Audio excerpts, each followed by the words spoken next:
నమస్తే welcome to our voice నేను journalist నవత ఓవైపు బంగ్లాదేశ్లోని హిందువులను చిత్రహింసలు పెడుతూ హిందూ దేవాలయాలను ధ్వంసం చేస్తూ ఇస్లామిక్ మూకలు భయోత్పాదం సృష్టిస్తున్న సమయంలో ఇస్లామిక్ ఉగ్రవాద సంస్థ ఆల్ ఖైదా ఏషియా విభాగం ఓ సంచలన ప్రకటన విడుదల చేసింది.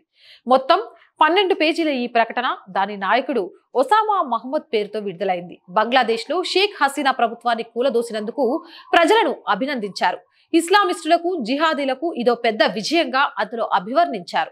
నూతనంగా ఏర్పడ్డ ప్రభుత్వంలో ఎవరూ భాగస్వామ్యులు కావద్దని, బంగ్లాదేశ్లో 100% షరియా పాలనను స్థాపించే ప్రయత్నాల్లో నిమగ్నమై ఉండాలని కూడా ఈ లేఖలో సూచించారు. ఈ విషయంపై నిరంతర ప్రయత్నాలుండాలని ఒసామా మహమ్మద్ అన్నారు. బంగ్లాదేశ్ మొత్తం ఇప్పుడు ఇస్లామిక్ అల్లరిముకల చేతుల్లోకి వెళ్లిపోయింది. షేక్ హసీనా దేశం విడిచి వెళ్లిన తర్వాత ఇస్లామిక్ మూకలు మరింత రెచ్చిపోతున్నారు. హిందువులే టార్గెట్ గా వెతుక్కుంటూ మరి దాడులకు దిగుతున్నారు.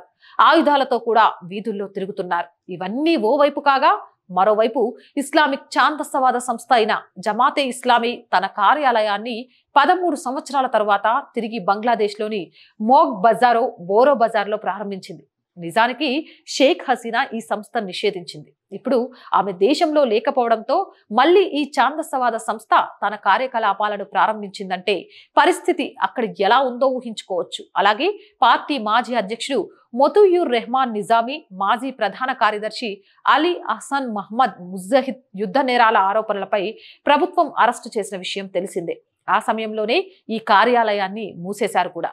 ఒక పక్క నుంచి బంగ్లాదేశ్లో జరుగుతున్న మారణ కాండ భయవేస్తుంటే మరో పక్క నుంచి ఇలాంటి ఉగ్రవాద ముఠా సభ్యులు బంగ్లాదేశ్ మీద జరుగుతున్న వాటి మీద స్పందించడం, మళ్ళీ కొరలు చాచిన విష సర్పంలాగా షరియా చట్టాలను తీసుకురావాలి అనే విధంగా, హిందువుల మీద మైనారిటీల మీద దాడులు చేయాలి అనే విధంగా చెప్పడం చూస్తుంటే బంగ్లాదేశ్లో జరుగుతున్న దాన్ని ఐక్యరాజ్య సమితి ప్రత్యేకంగా దాని గురించి శ్రద్ధ తీసుకోకుంటే, మిగిలిన దేశాలు ప్రశ్నించకుంటే బంగ్లాదేశ్ ఉనికి, అక్కడ జరుగుతున్న ఉగ్రవాద చర్యలు ఆ దేశానికే కాదు చుట్టుపక్కల ఉన్న చేయాలకు కూడా ప్రమాదకరంగా మారడానికి అవకాశం ఉంటుంది.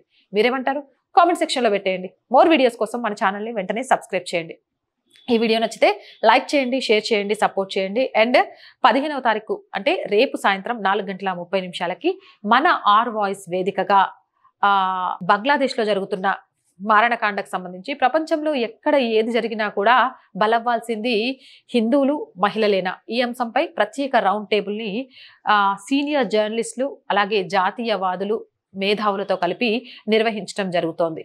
దీనికి సంబంధించి మరిన్ని అప్డేట్స్ కోసం 8328500576 నెంబర్కి సంప్రదించండి. అండ్ ఈ రౌండ్ టేబుల్ సక్సెస్ అవ్వడానికి లైవ్ స్ట్రీమింగ్ని చూస్తూ సపోర్ట్ చేయండి.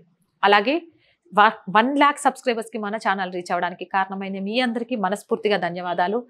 అండ్ ఆర్థికంగా మాత్రం మన ఛానల్ ముందుకు వెళ్ళలేకపోతుంది. నాకు అర్థం అవ్వట్లేదు. చాలామంది నాతో పాటు స్టార్ట్ చేసిన ఇలా జాతీయవాద భావజాలం లేకపోయినా మిగిలిన ఛానల్స్ అన్నీ కూడా చాలా ముందుకు వెళ్ళిపోయాయి. ఆఫీసులు పెద్ద పెద్దగా చేసుకున్నారు. బట్ నేను చేస్తున్న పోరాటంలో ఆర్థికంగా నాకు ఎందుకు సపోర్ట్ దొరకట్లేదు అనేది నాకు అర్థం కావట్లేదు. ఓ చిన్న ఆఫీసు, నా సొంత ఎక్విప్మెంట్, మన సొంత ఎక్విప్మెంట్ ఆఫీస్ది అనేది సఫిషియంట్ క్రూని పెట్టుకొని ప్రభుత్వానికి ప్రజలుగా వారధిగా ఉండే కార్యక్రమాలను ప్రజల మధ్యలోకి వెళ్ళి చేయాలి అనుకున్నా, అలాగే ఎప్పటికప్పుడు అప్డేట్స్ని లైవ్ ద్వారా మీకు అందించాలన్నా చేయలేకపోతున్నా. ఎందుకు వెనకబడిపోతున్నాను అనేది నాకు అర్థం కావట్లేదు. బట్ మీ అందరి ఆర్థిక సపోర్ట్ అయితే ప్రస్తుతం మన ఛానల్కి చాలా చాలా చాలా అవసరం. సపోర్ట్ చేయండి. సపోర్ట్ చేయడానికి సబ్స్క్రిప్షన్ పక్కనే జాయిన్ అనే బటన్ ఉంటుంది. 1 to 5 లెవెల్స్ ఉంటాయి. ఏదో ఒక లెవెల్లో సపోర్ట్ చేయండి. అలాగే స్క్రీన్ మీద గూగుల్ పే, ఫోన్పేతో పాటు అకౌంట్ డీటెయిల్స్ కూడా ఉంటాయి. సపోర్ట్ చేయాలి అనుకునే వాళ్ళు జాతీయవాదంని ప్రజల్లోకి తీసుకువెళుతూ నిజంగా కూడా ధర్మో రక్షిత రక్షిత అనే నినాదంతో మన ఛానల్ ముందుకు వెళుతుంది అనుకుంటే ఖచ్చితంగా మీ చేయుత, మీ ఆర్థిక సహాయం మీ ఛానల్కి అందించండి. ఇంకా వీలైనంత మందితో సబ్స్క్రిప్షన్ చేయించండి. వీలైనంతగా వీడియోలను లైక్ చేయండి, షేర్ చేయండి. మీరు సపోర్ట్ చేస్తున్నారు కాబట్టే ఈ ఛానల్ ఇలా ముందుకెళ్తుంది. ముందు కూడా మీ సపోర్ట్ ఇలానే ఉండాలని మనస్ఫూర్తిగా కోరుకుంటున్నాను. జై హింద్.